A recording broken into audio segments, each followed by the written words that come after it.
So JD Vance went on CNN this morning and Dana Bash fact-checked him into the sun.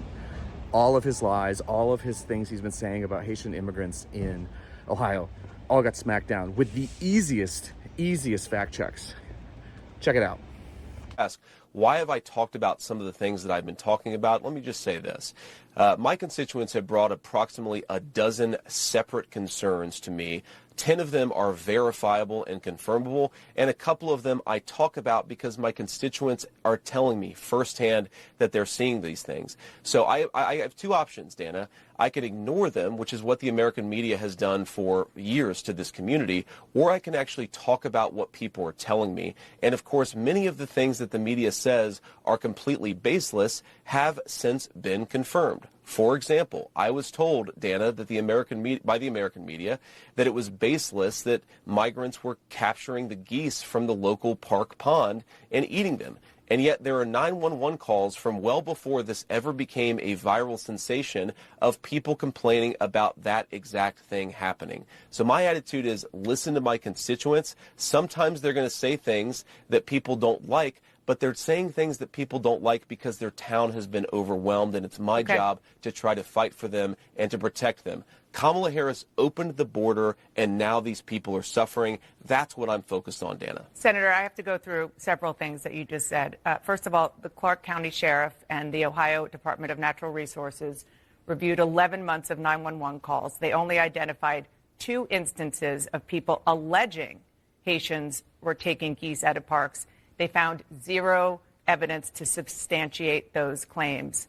Also, other evidence that you have talked about, even you've retweeted alleged evidence, are unsourced social media videos from a different city, apparently no connection to Haitians. And this is from a conservative activist who offered a $5,000 reward for such things. And then going just backly to the schools and the hospitals and so forth being overwhelmed.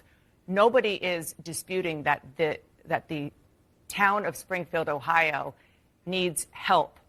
But you're not just a bystander. You're the senator from Ohio. So instead of saying things that are wrong and actually causing the hospitals, the schools, the government buildings to be evacuated because of bomb threats, because of the cats and dogs thing, why not actually be constructive in helping to better integrate them into the community? Because there are a lot of employers there who say that the Haitian workers are helping fill jobs that they need desperately filled.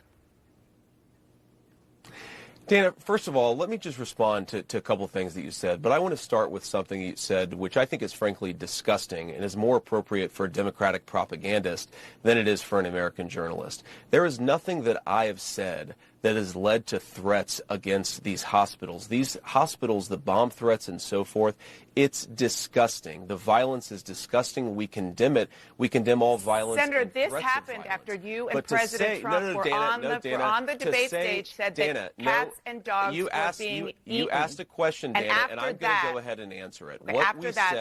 What we have said. So as you can see, he's just lying about all of this stuff, and he's kind of admitting that he's lying about it. And it's just so disgusting. And these are his own constituents. Like, boy, imagine the depravity you need to go through to be able to like justify making up a horrible story like this. Do not send this guy to the White House.